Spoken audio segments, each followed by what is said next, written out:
Bonjour à tous.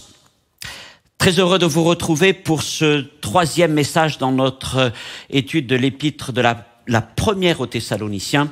Vous le savez, c'est toujours le principe, un chapitre, un message. Nous avons parcouru Éphésiens, Galates, Éphésiens, Philippiens, Colossiens, et nous en sommes à la première aux Thessaloniciens, au chapitre 4, pour aborder un sujet passionnant qui est au cœur même de cet épître, c'est le retour de Jésus avec ces deux événements importants qui sont la résurrection des saints, des croyants morts en Jésus-Christ et l'enlèvement des vivants. Comme d'habitude, d'ici quelques jours, vous retrouverez dans la description de la vidéo sur notre chaîne YouTube un lien pour télécharger les notes en PDF si vous voulez reprendre tous ces points, les textes bibliques, les pensées et retravailler tout cela. Vous trouverez aussi un lien pour télécharger. Je souhaitais plutôt écouter que regarder cet enseignement. Je vous propose que nous commencions par prier et puis ensuite nous allons lire ce passage d'un Thessaloniciens chapitre 4 versets 13 à 18. Notre Dieu, notre Père, ce soir, nous voulons proclamer encore le Maranatha. Nous voulons proclamer que Jésus vient bientôt. Et nous voulons, Seigneur, asseoir notre foi, notre espérance, non pas sur des pensées des hommes, mais sur ta parole. Non pas, Seigneur mon Dieu, sur tout ce qu'on pourrait entendre de droite ou de gauche, mais Seigneur, sur ce qui est écrit et qui demeure vrai pour l'éternité. Ce soir, je te prie de parler au-delà de tout ce que je vais pouvoir dire, de parler à nos cœurs, Seigneur mon Dieu, de nous donner un esprit de sagesse et de révélation dans la connaissance de ta parole. Illumine les yeux de notre cœur. Donne-nous de la sagesse, de l'intelligence pour comprendre ces choses et surtout fortifie notre foi, Seigneur, car nous croyons que tu viens bientôt et nous voulons être prêts pour ce jour glorieux. Amen. Voilà, je vous propose donc tout de suite que nous commencions par la lecture de ce passage, 1 Thessaloniciens, chapitre 4, versets 13 à 18. Nous ne voulons pas, frères, que vous soyez dans l'ignorance au sujet de ceux qui dorment, afin que vous ne vous affligiez pas comme les autres qui n'ont point d'espérance. Car si nous croyons que Jésus est mort et qu'il est ressuscité, croyons aussi que Dieu ramènera par Jésus et avec lui ceux qui sont morts. Voici en effet ce que nous vous déclarons d'après la parole du Seigneur, nous les vivants, restés pour l'avènement du Seigneur, nous ne devancerons pas ceux qui sont morts. Car le Seigneur lui-même a un signal donné à la voix d'un archange et au son de la trompette de Dieu, descendra du ciel et les morts en Christ ressusciteront premièrement. Ensuite, nous les vivants, qui serons restés, nous serons tous ensemble enlevés avec eux sur des nuées, à la rencontre du Seigneur dans les airs, et ainsi nous serons toujours avec le Seigneur.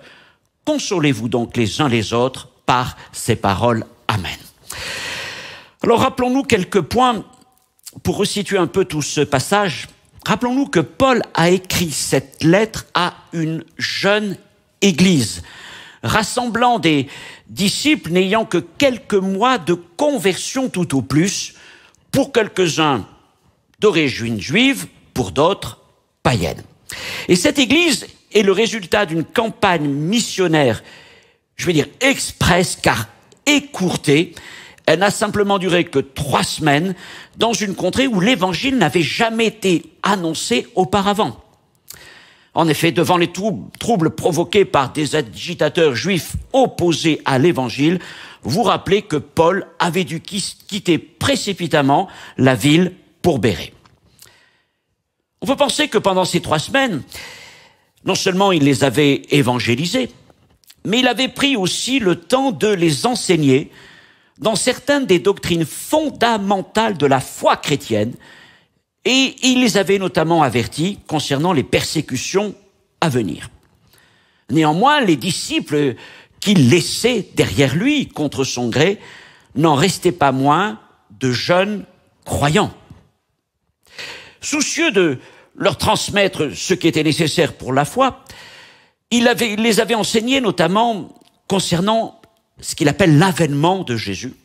Le mot est un peu technique, mais il nous parle tout simplement du retour de Jésus. L'avènement de Jésus, c'est la promesse de son retour personnel.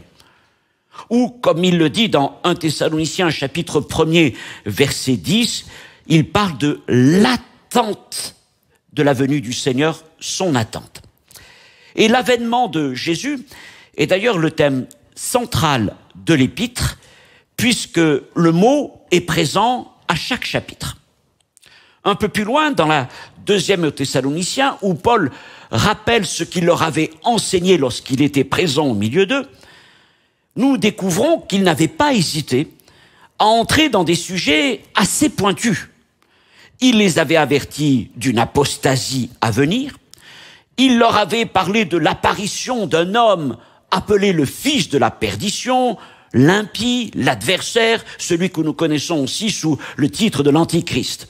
Et il leur avait parlé aussi du jugement divin. Mais ces choses devaient être rappelées, développées, clarifiées. C'était notamment le cas au sujet du devenir de ceux qui, parmi eux, mouraient. Qu'allait-il leur arriver, vu qu'ils étaient partis avant le retour de Jésus? Et il y avait une inquiétude parmi les frères et sœurs de cette église de Thessalonique, se demandant si cela n'était pas mort trop tôt. Était-il perdu? C'était un grand sujet de souci parmi eux. Alors, dans cette partie de la lettre, le but de Paul est de rassurer les chrétiens et de les affermir dans leur foi. Les rassurer vis-à-vis de leurs frères et sœurs ou même de leurs parents chrétiens, morts dans la foi donc, avant le retour de Jésus. Les consoler aussi de toutes les souffrances qu'ils subissaient en raison de leur foi, par l'espérance de l'enlèvement de l'Église au moment du retour de Jésus. Premier point, l'attente du retour de Jésus. Jésus revient, c'est sa promesse. Jean chapitre 14, versets 1 et 2, c'est la parole qu'il avait adressée à ses disciples lorsqu'ils étaient réunis dans la chambre haute. Jésus leur avait dit, « Je vais vous préparer une place. Et lorsque je m'en serai allé et que je vous aurai préparé une place, je reviendrai et je vous prendrai avec moi afin que là où je suis, vous y soyez aussi. Vous savez où je vais, vous en savez le chemin. » Et nous, comme les chrétiens de Thessalonique, nous l'attendons des cieux. Cette promesse a été confirmée ensuite au jour de l'ascension par les deux anges qui se sont adressés aux disciples réunis là sur cette colline de Béthanie. Acte chapitre 1er, verset 11, deux hommes vêtus de blanc leur apparurent et dirent « Hommes galiléens, pourquoi vous arrêtez-vous à regarder au ciel ? Ce Jésus qui a été enlevé du milieu de vous viendra de la même manière que vous l'avez vu allant au ciel. » Alors le retour de Jésus est un thème majeur des Écritures. Il en est question plus de 300 fois dans le Nouveau Testament. Et on dit qu'il y a 8 fois plus de textes concernant son retour que sa première venue il y a 2000 ans. Des chapitres entiers des évangiles y sont consacrés et rapportent les enseignements de Jésus sur les temps de son retour, notamment le sermon sur le mont des Oliviers, Matthieu chapitre 24. Et nous trouvons aussi plusieurs paraboles donnant des images saisissantes de ce retour, ou des choses qui entourent ce retour. Par exemple, la parabole de l'ivraie et du bon grain, Matthieu 13, la parabole des 10 vierges, Matthieu 25 et bien d'autres encore. On dit que Paul fait allusion à plus de 50 reprises au retour de Jésus dans ses épîtres. Et tous les apôtres en parlent aussi. Enfin, l'Apocalypse, le dernier livre de la Bible, est en grande partie consacré à décrire les événements politiques, économiques, écologiques et spirituels entourant le retour de Jésus-Christ sur terre. Aussi, on peut dire qu'après la naissance et la mort du Sauveur pour notre rédemption éternelle, il n'est pas de sujet plus important que celui du retour de Jésus. Paul le qualifie dans l'épître à Tite de bienheureuse espérance. Alors, j'ai dit que le mot que Paul emploie, nous l'avons lu, c'est le mot avènement. Alors, nous n'avons peut-être pas l'habitude de l'utiliser, nous parlons davantage du retour, Mais c'est le mot que Paul emploie, et les autres apôtres d'ailleurs emploient aussi, avènement. Et ce mot vient du grec parousia. Parousia, parfois francisé en parousie. Et ce mot évoque l'arrivée d'une personne. Une personne doit venir, généralement une personne de renom, de prestige éminente. Paul utilise ce mot 4 fois dans 1 Thessaloniciens et 3 fois dans la seconde lettre. Dans la première aux Thessaloniciens, il donne 2 raisons de l'avènement de Jésus. Premièrement, délivrer les croyants de la colère à venir. 1 Thessaloniciens, chapitre 1er, 9 et 10. Il parle de leur conversion et il dit qu'ils se sont convertis pour attendre des cieux son Fils, qu'il a ressuscité des morts, Jésus, qui nous délivre de la colère à venir. Alors nous reviendrons sur cette notion de colère dans les enseignements qui viendront un peu plus tard. Deuxième raison de l'avènement de Jésus, son retour avec les saints pour établir son règne sur la terre. 1 Thessaloniciens 3,13, Paul écrit que vous soyez irréprochables dans la sainteté devant Dieu notre Père, lors de notre avènement, de l'avènement de notre Seigneur Jésus avec tous ses saints. Et là, il est question donc du retour du Seigneur accompagné de l'armée angélique, mais surtout de son peuple, de son Église. Alors gardons en tête ces 2 raisons. Elles sont importantes pour comprendre d'autres enseignements qui viendront un peu plus tard, et pour comprendre aussi les événements liés à ce retour de Jésus.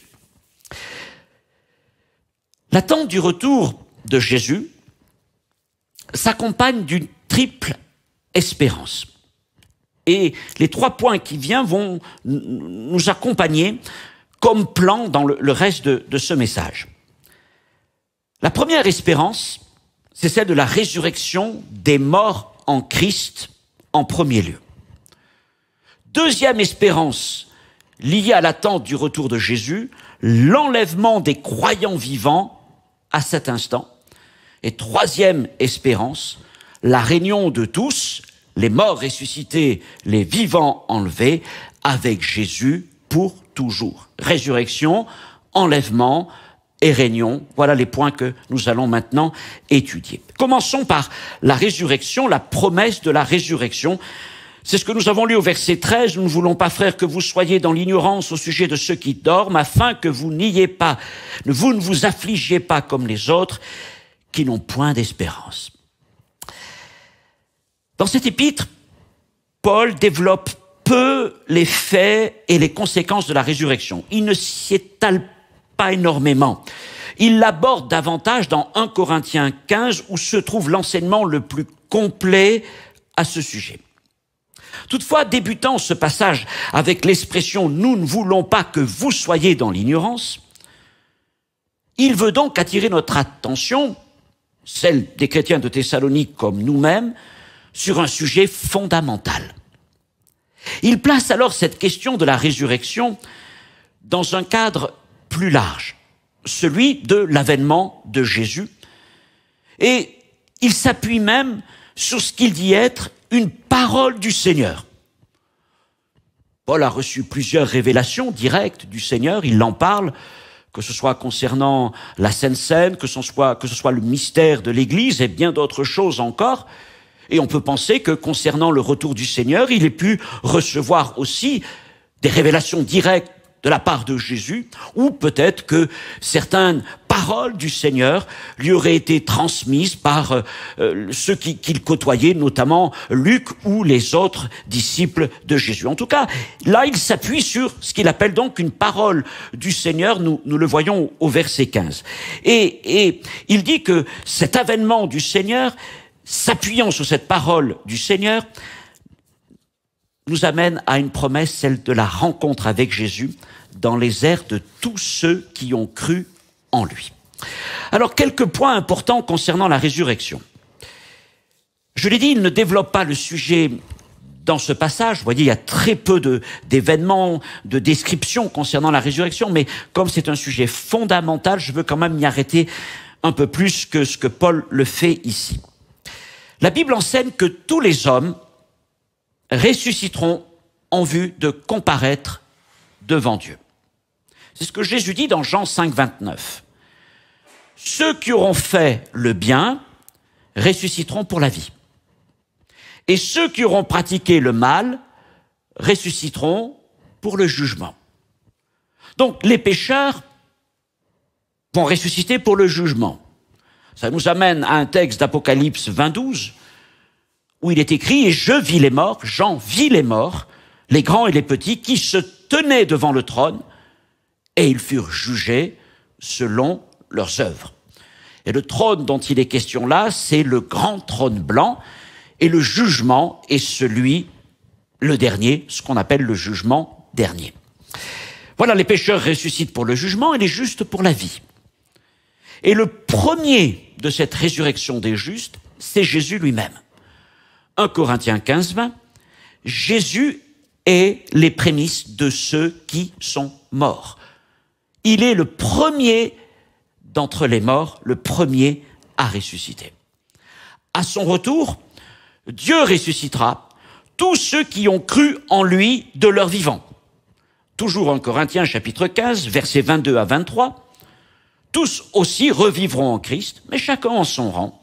Christ comme prémisse donc, puis ceux qui appartiennent à Christ lors de son avènement. Un point à retenir concernant la résurrection, celle-ci est toujours corporelle. Nous ressusciterons avec un corps, tant les justes d'ailleurs que les pécheurs. Mais concernant la résurrection des justes, il y a des promesses particulières concernant ce corps. Alors tout d'abord, concernant la résurrection corporelle, 1 Corinthiens 15, 42, je vous ai dit, c'est ce chapitre important d'1 Corinthiens 15 que je vous invite à lire. Il nous donne tout ce qu'il est nécessaire de connaître concernant la résurrection. Et Paul écrit, « Ainsi en est-il de la résurrection des morts. Le corps est semé corruptible, il ressuscite incorruptible. » Le corps ressuscite incorruptible. Avec cette promesse concernant les croyants, que nos corps seront transformés. Verset 51, « Voici, je vous dis un mystère, nous ne mourrons pas tous, mais tous nous serons changés. » Ou encore Philippiens 3, 20, 21, « Le Seigneur Jésus-Christ transformera le corps de notre humiliation en le rendant semblable au corps de sa gloire par le pouvoir qu'il a de s'assujettir toutes choses. » Le corps de sa gloire. Qu'est-ce que le corps de la gloire de Jésus-Christ? Eh bien, c'est ce corps que le Seigneur a présenté à ses disciples après sa résurrection. Et vous savez, ce corps était merveilleux. Certains ne l'avaient même pas reconnu. D'autres le prenaient pour un fantôme. Il apparaissait au milieu d'une pièce fermée. C'était un corps saint, c'était un corps glorieux. Et Paul nous dit donc que c'est ce corps-là que nous hériterons après notre résurrection. Il donne encore 5 caractéristiques de ce corps transformé. Vous pourrez les lire dans 1 Corinthiens 15, 42 à 44. Je les résume. Il nous dit que le corps ressuscitera incorruptible, immortel, glorieux, plein de force et spirituel. Alors, encore une fois, par spirituel, ça ne veut pas dire que nous n'aurons pas de corps. Non, nous aurons un corps qui sera d'une autre nature, spirituelle, mais nous aurons bien un corps. Alors, si donc dans ce passage, Paul ne développe pas plus le sujet de la promesse de la résurrection, je l'ai dit plusieurs fois, il tient en revanche à rappeler l'élément essentiel. La promesse de la résurrection s'appuie sur celle de Jésus-Christ. 1 Thessaloniciens 4, 14, « Car si nous croyons que Jésus est mort et qu'il est ressuscité, croyons aussi que Dieu ramènera par Jésus et avec lui ceux qui sont morts. » Et nous disons que la résurrection de Jésus est l'élément central de la foi chrétienne. Elle est la pierre angulaire de l'espérance du croyant. Elle se trouve au cœur même du témoignage des apôtres. Ils en ont été les témoins oculaires. Celui qu'ils ont vu à la croix, tout du moins quelques-uns puisque la plupart avaient fui, mais ils ont vu ces marques, les marques de la croix, les marques des clous, des épines et du fouet dans les mains et sur le corps de Jésus. Celui qu'ils ont vu comme cela, ils l'ont vu ressuscité. Ils l'ont vu vivant. Et c'est le témoignage qu'ils ont transmis.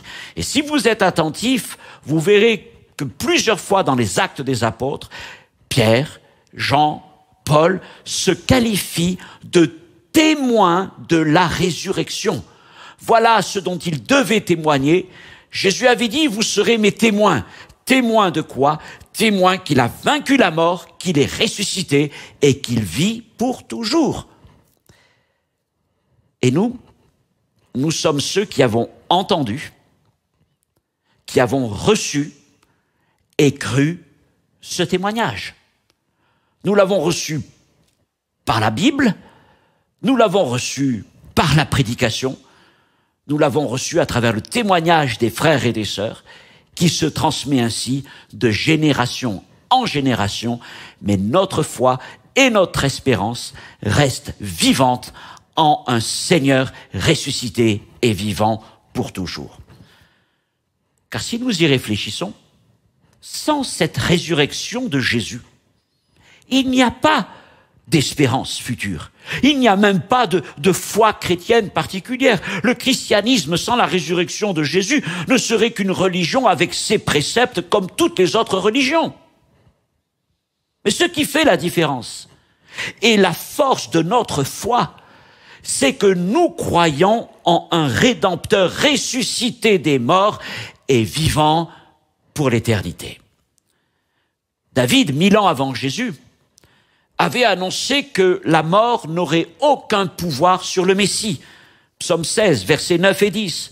« Aussi mon cœur est dans la joie, mon esprit dans l'allégresse, et mon corps repose en sécurité, car tu ne livreras pas mon âme au séjour des morts, tu ne permettras pas que ton bien-aimé voie la corruption. » Lorsque Paul prêche dans la synagogue d'Antioche, il dit au sujet de David que ce n'est pas pour lui-même qu'il a écrit cela, parce que David est mort et son tombeau était bien connu.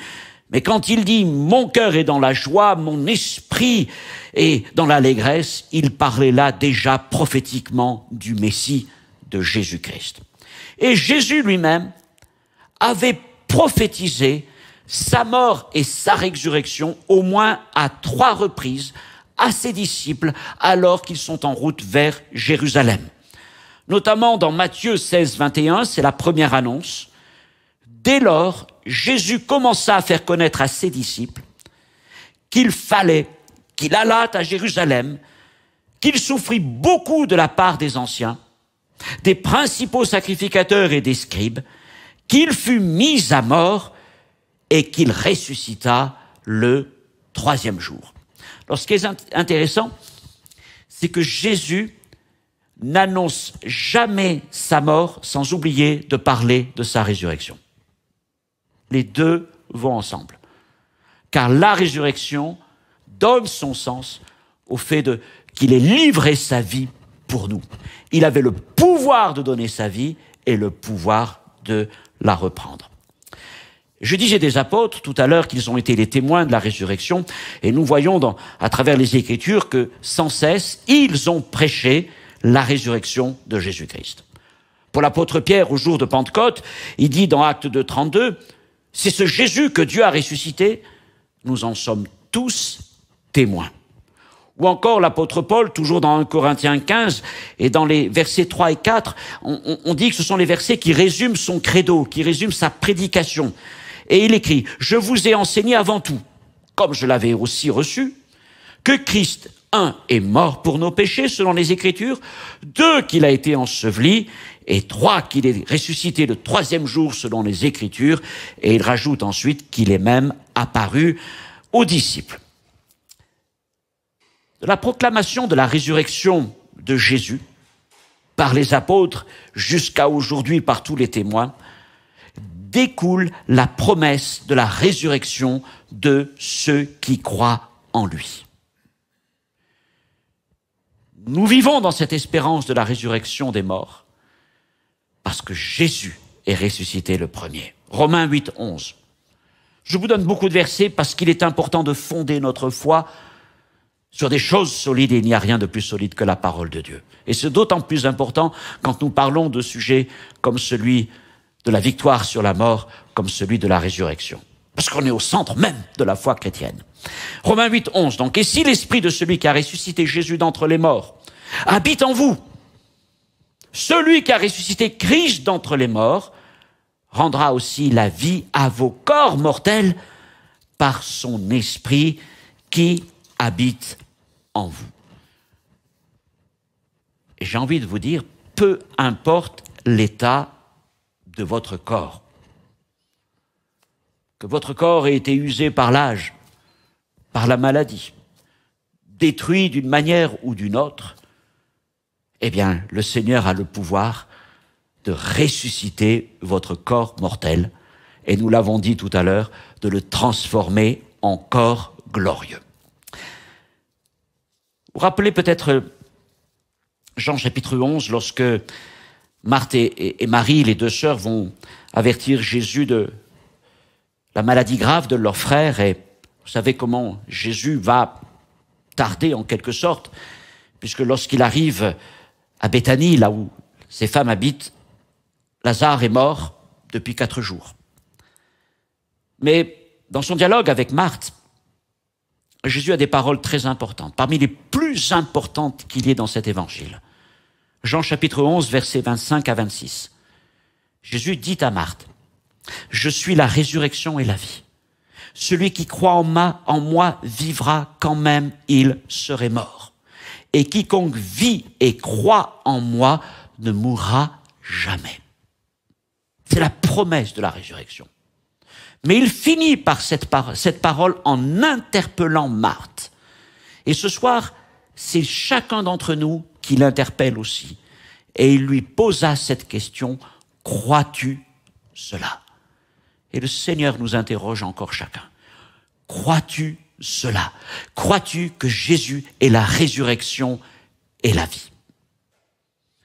L'apôtre Paul écrit dans Romains chapitre 10, verset 9, « Si tu confesses de ta bouche le Seigneur Jésus, et si tu crois dans ton cœur que Dieu l'a ressuscité des morts, tu seras sauvé. » Combien donc est importante la réponse que nous donnons à cette question de Jésus, « Crois-tu cela ?»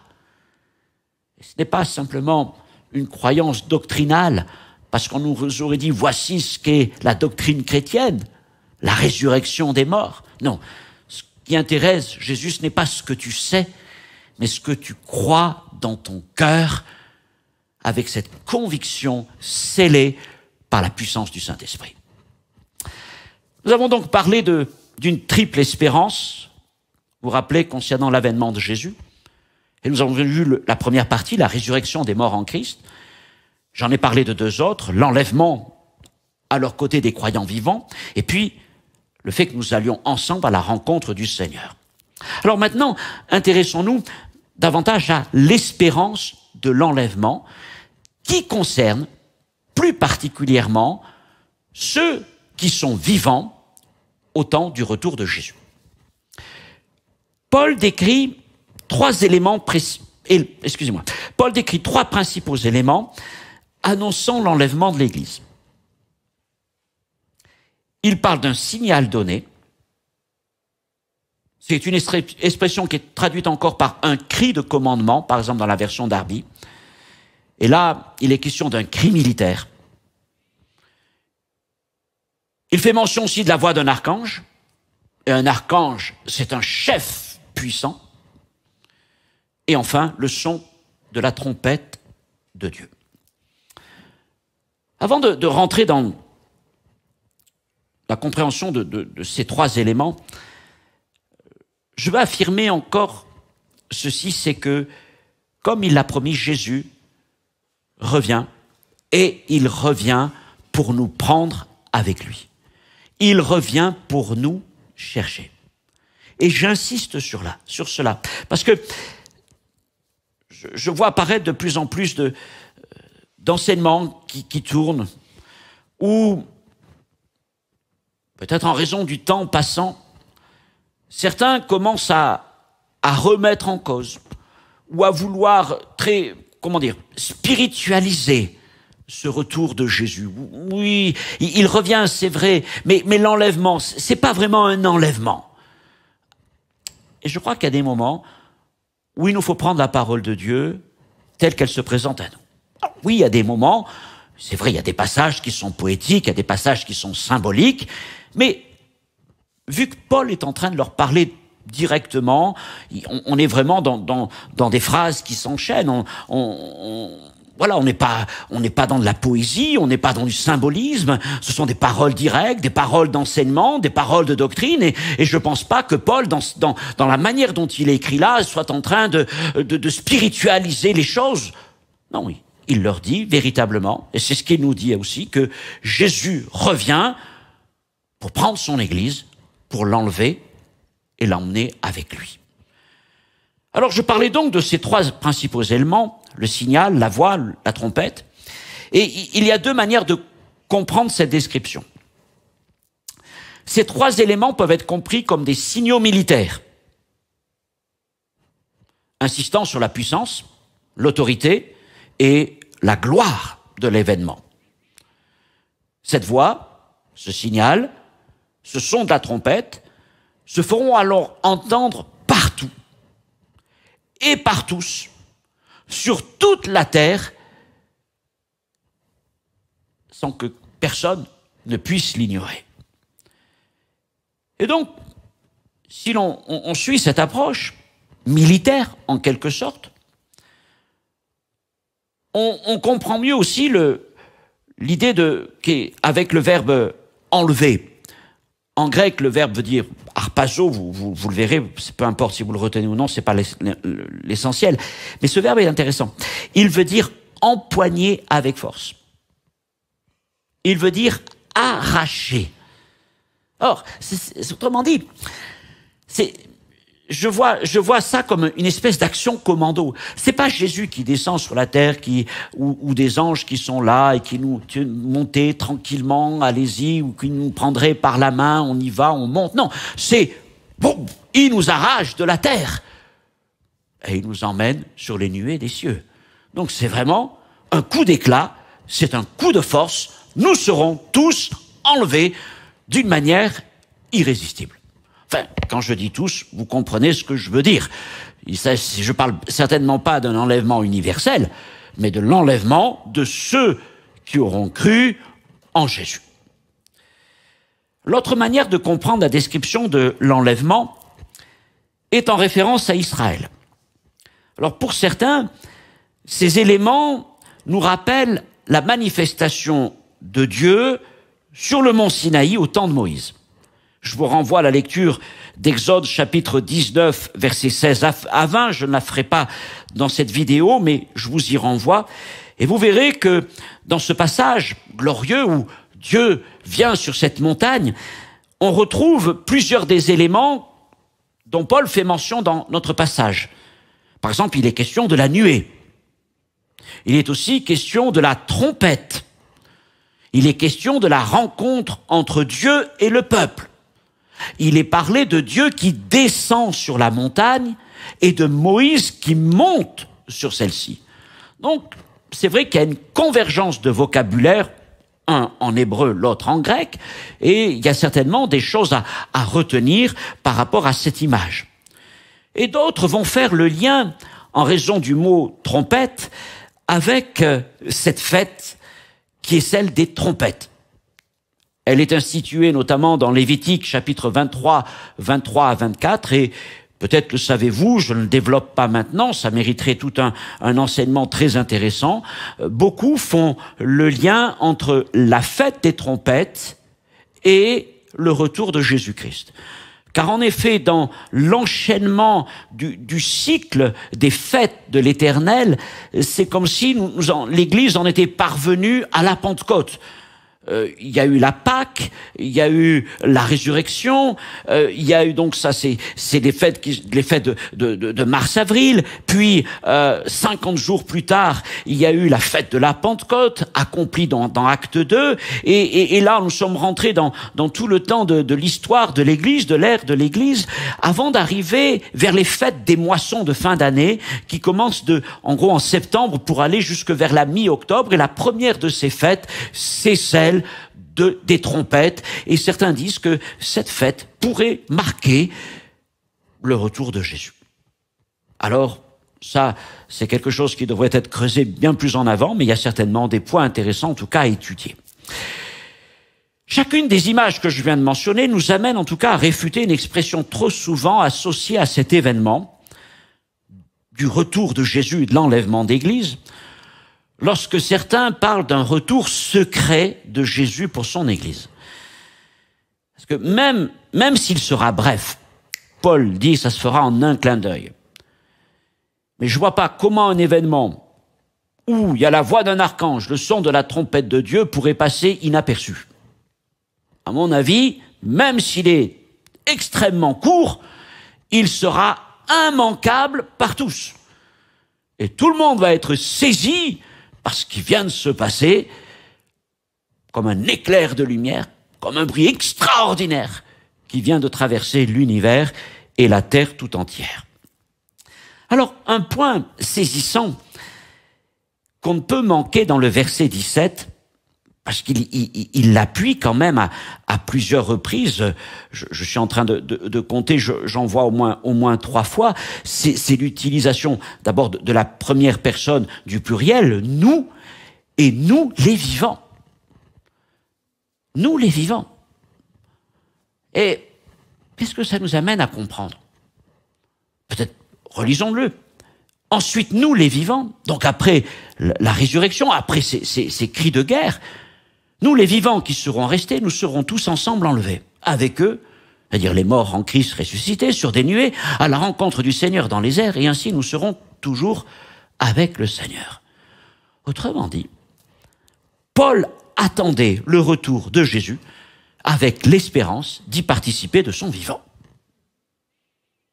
Il n'est pas en train d'écrire « Quand le temps viendra, ceux qui seront vivants », non.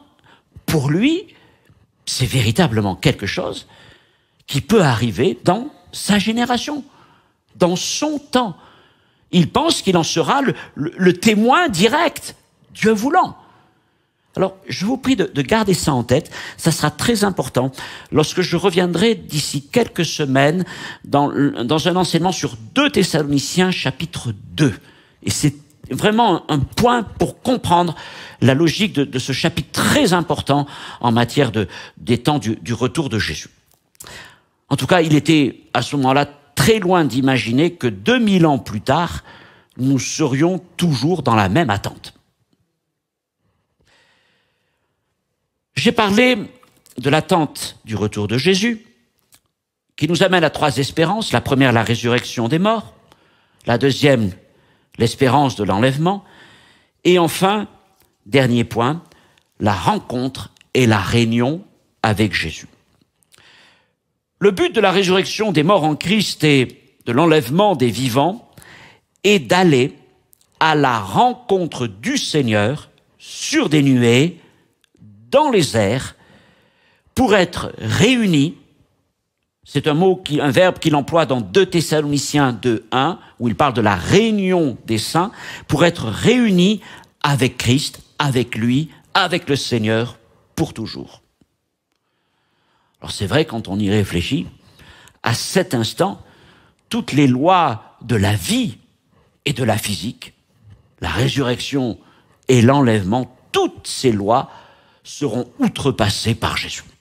Ça défiait à la fois la vie et la mort, et à la fois cette loi fondamentale de l'univers qui est la gravité. Quel moment extraordinaire quand même, pour montrer toute l'autorité du Seigneur sur sa création. Il en dispose comme il le veut. Alors le mot rencontre est très intéressant, je peux vous dire qu'il a suscité, et il continue de susciter, beaucoup de discussions parmi les théologiens. Le mot rencontre vient d'un mot grec, apanthésis, qui veut dire aller à la rencontre, rencontrer quelqu'un. Son emploi est rare dans les Écritures. En dehors de ce passage, il ne se trouve que 3 fois, dont 2 fois dans la parabole des vierges. Matthieu 25, 1.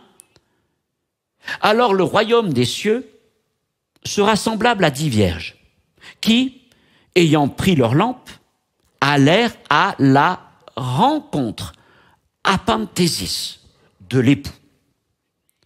Puis au verset 6, au milieu de la nuit, on cria « Voici l'époux !» Allez à sa rencontre, apanthésis. Alors c'est intéressant parce que finalement, ça fait un lien, ce mot fait un lien entre cette parabole si importante des 10 vierges et ce texte de doctrine d'un Thessaloniciens 4, 13 à 18. Et on le trouve dans un autre contexte, dans Actes 28, 15, je le lis, « De Rome vinrent à notre rencontre à Panthésis, jusqu'au forum d'Appius et aux 3 tavernes, les frères qui avaient entendu parler de nous. Paul, en les voyant, rendit grâce à Dieu et prit courage. » Là, c'est lorsque Paul arrive en Italie, alors qu'il est prisonnier, qu'il doit remonter jusqu'à Rome. Des frères, je ne sais pas comment ils l'ont appris, mais en tout cas, ils l'ont appris, se sont décidés à aller sur le chemin pour le rencontrer. Vous est-il arrivé d'aller à la rencontre d'une personne? Peut-être parce que venir chez vous est un peu compliqué si vous habitez dans tel ou tel endroit, dans telle résidence ou à la campagne, et peut-être que les applications ne permettent pas d'y arriver facilement. Alors vous êtes allé à la rencontre d'une personne pour faciliter son arrivée chez vous. Il y a 2 manières de comprendre le mot rencontre, apanthésis. Pour certains, ce mot décrit le fait d'aller à la rencontre d'une personne avant de revenir avec elle vers notre lieu de départ. Ça, c'est une possibilité. C'est notamment dans l'histoire grecque l'image d'une escorte allant chercher un dignitaire à son arrivée dans une ville. C'est par exemple le cas des frères de Rome qui sont allés à la rencontre de Paul, allant vers Rome. Ils sont allés vers lui pour l'accompagner jusqu'à Rome, d'où il venait. C'est aussi l'image de Jésus arrivant à Jérusalem. La foule de Jérusalem est sortie en dehors de la ville. Alors ils ont coupé les branches, ils ont jeté leurs vêtements et ils ont escorté Jésus jusque dans la ville de Jérusalem. Ça, c'est une façon de comprendre ce mot.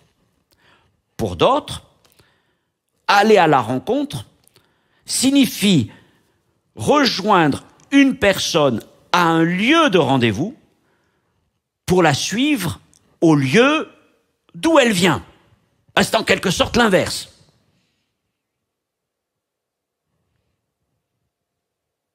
Dans l'un, je vais à la rencontre d'une personne pour la ramener chez moi, mais ce mot peut se comprendre de l'autre sens. Je vais à la rencontre d'une personne qui vient à ma rencontre pour m'amener chez elle. D'accord ? J'espère que c'est assez clair comme ça, mais imaginez les choses. Et je vais vous dire, l'interprétation pour laquelle vous optez n'est pas neutre en termes de déroulement des événements liés au retour de Jésus.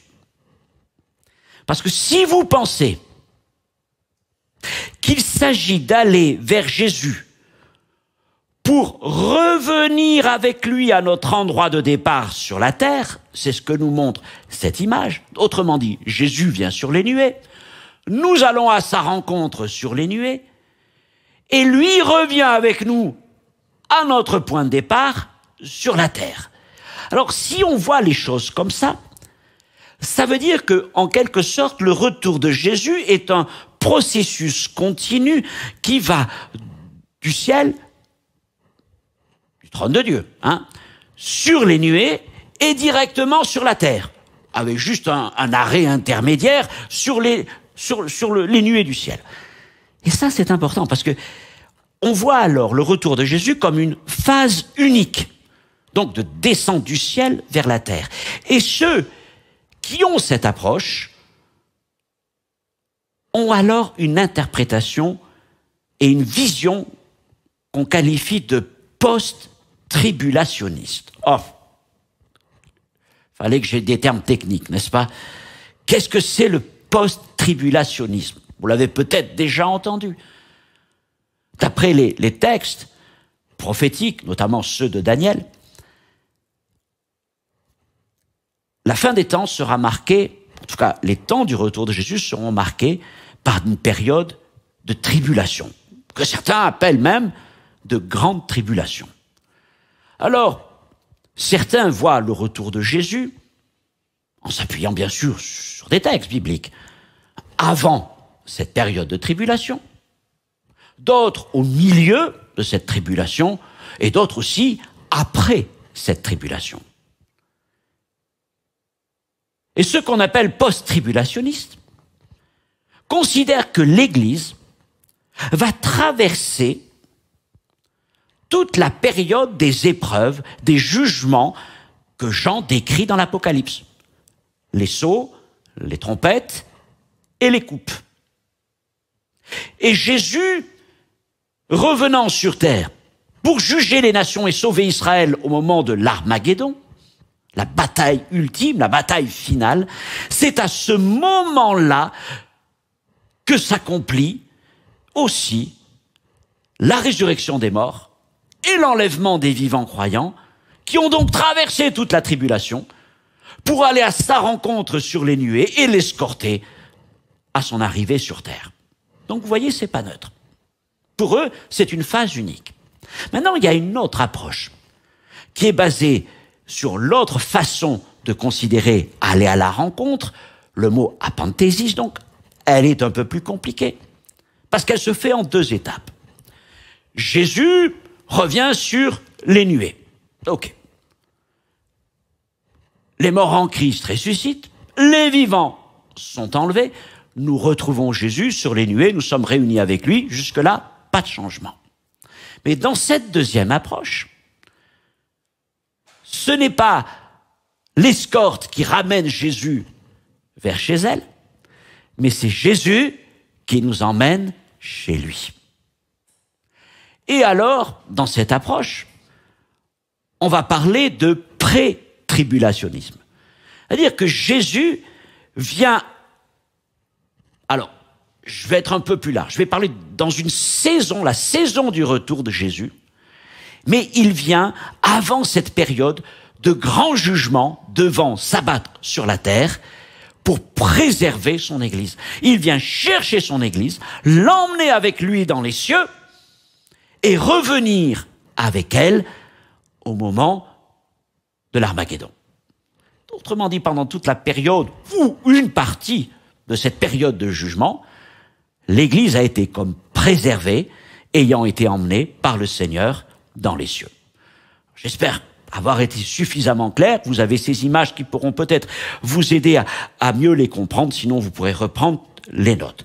Donc, vous voyez que ce mot, vous comprenez que ce mot, il suscite quand même beaucoup de débats, parce que Paul nous... véritablement, il va falloir... c'est notre manière d'interpréter le mot qui va nous amener vers tel ou tel modèle. Je pense que Paul n'avait pas encore réfléchi à tout ça. Savez-vous pourquoi? Parce que l'Apocalypse a été écrite 40 ans plus tard. Paul écrit en l'an 50. Jean a reçu la vision sur l'île de Patmos en l'an 90, en l'an 90. Donc, il n'a pas tout ça en tête. Donc lui, il écrit, il nous donne le grand schéma directeur en quelque sorte. Alors Paul n'en dit pas plus au sujet de cette rencontre. Alors maintenant, en m'appuyant sur les textes bibliques, je partage ce qui est ma conviction, mon opinion, si vous voulez. Je vais revenir au texte que nous avons lu au début de Jean chapitre 14, la promesse du Seigneur, où Jésus dit, « Il y a plusieurs demeures dans la maison de mon Père. Si cela n'était pas, je vous l'aurais dit, je vais vous préparer une place. Et lorsque je m'en serai allé, que je vous aurai préparé une place, je reviendrai et je vous prendrai avec moi, afin que là où je suis, vous y soyez aussi. Vous savez où je vais, et vous en savez le chemin. » Alors, qu'est-ce que ce texte nous dit? Que le Seigneur nous prépare une place, et où est-ce qu'il nous prépare une place? Dans la maison de son Père. Et c'est là qu'il veut nous emmener. Il vient nous prendre pour nous emmener dans cet endroit qu'il est en train de préparer. Et où se situe cette maison de son Père? Il est évident qu'elle n'est pas sur terre, mais qu'elle est dans les cieux. Donc, j'aurais quand même tendance à retenir plutôt le deuxième sens du mot apanthésis, deuxième sens que j'ai mentionné, c'est-à-dire que il revient, nous allons à sa rencontre et il nous emmène d'où il est arrivé. Alors, dans les deux cas, dans les deux manières d'approcher ce mot, au bout du compte, l'important est que nous serons réunis avec lui pour toujours. Parce que je vais être clair, c'est pas le fait que vous croyez que la panthésis de Jésus se fait en une fois ou qu'il y a cette venue, cette remontée, ce retour sur terre qui va décider de votre salut. Votre salut ne dépend pas du mot rencontre, votre salut dépend de votre foi en Jésus-Christ, mort à la croix pour nos péchés. Ça se passera comme ça se passera. Je crois que Dieu, dans sa miséricorde, est un Dieu plein de grâce et de compassion, mais il a tout prévu. Mais ce qui est important, c'est qu'il veut nous réunir avec lui. Et alors là, plus rien ne pourra nous séparer de lui. Rien ne nous séparera de Jésus, ni la mort, ni les dominations, ni les temps. Nous serons avec lui pour toujours. Alors Paul termine ce passage en disant que ces paroles sont et doivent être une consolation pour les croyants.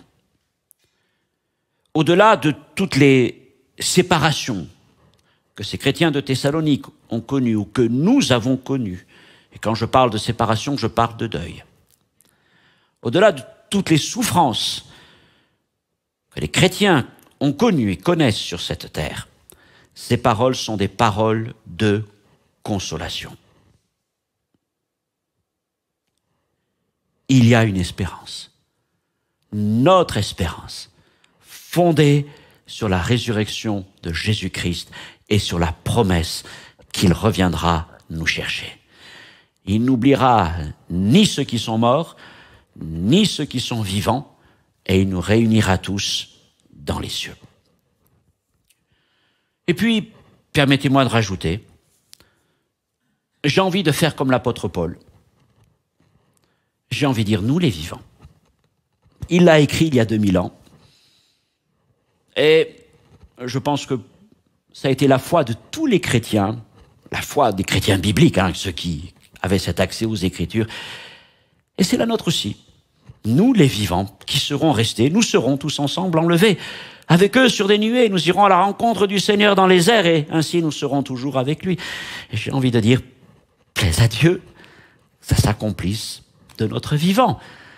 Mais si le temps doit être repoussé et que nous devions rejoindre ceux qui sont déjà morts dans la foi, nous savons que notre Seigneur ne nous abandonnera pas, mais qu'il nous délivrera et nous ressuscitera et nous prendra avec lui pour toujours.